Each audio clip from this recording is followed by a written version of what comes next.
Guys, we've got a clinical case. Let's be careful. A 22-year-old woman presents with a 6-month history of episodic shortness of breath, chest tightness, and dry cough that is notably worse at night and after jogging. At night and after jogging, okay? Dry cough. On auscultation, you hear diffuse, high-pitched expiratory wheezes, something like this. You sent her for spirometry. Spirometry is a pulmonary functioning testing, of course you know. Which of the following spirometry results will be most consistent with the diagnosis of asthma? Give me options. So reduced total lung capacity, TLC, with a normal FEV1 VFC ratio. No. An obstructive pattern, that is FEV1 FVC ratio less than 70%, that does not improve after albuterol administration. No. A significantly improved FEV1 more than 20% and more than 200 milliliters increase after albuterol administration. That is absolutely correct. A decreased diffusing capacity for carbon monoxide. No, of course, my beloved, the correct DLCO.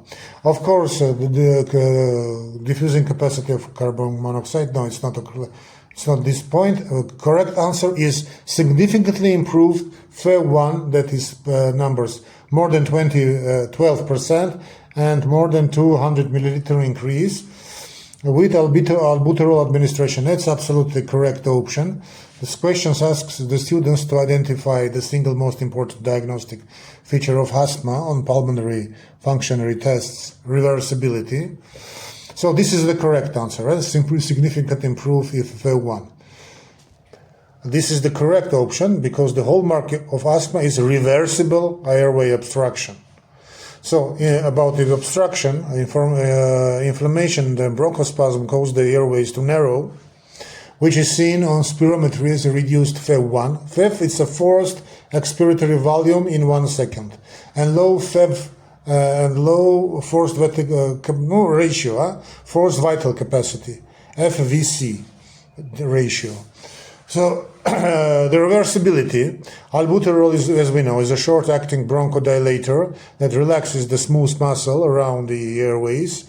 In asthmatic patients, administering albuterol will cause the airways to open up, leading to significant, measurable improvement in airflow. The formal definition of positive bronchodilator response, confirming reversibility and thus asthma, is an increase in the FEV1 for forced expiratory volume in 1 second, at least 12% and at least 200 milliliters from baseline volume. Why other options are incorrect? Okay, so what is reduced total lung capacity, TLC? This describes a restrictive lung disease, my beloveds, like, pulmonary fibrosis or a chest wall deformity. Non-obstructive one. The problem is restrictive disease is that the lungs cannot fully expand. Okay? What else? An obstructive pattern, that doesn't improve after albuterol. So an obstructive pattern that is irreversible or only, partially reversible is the classic finding of COPD, chronic obstructive pulmonary disease, but not asthma. Decreased diffusing capacity for carbon monoxide, DLCO. DLCO measures how well gas transfers from the alveoli into the blood. A low DLCO is characteristic of diseases that destroy the gas exchange surface, like emphysema or interstitial lung disease. In uncomplicated asthma, the DLCO is typically normal or even slightly elevated, So high yield takeaway from this clinical case, my beloveds, the key to diagnosing asthma with spirometry is to demonstrate reversible airway obstruction. This is proven by showing a significant improvement in FEV1 after a bronchodilator is given.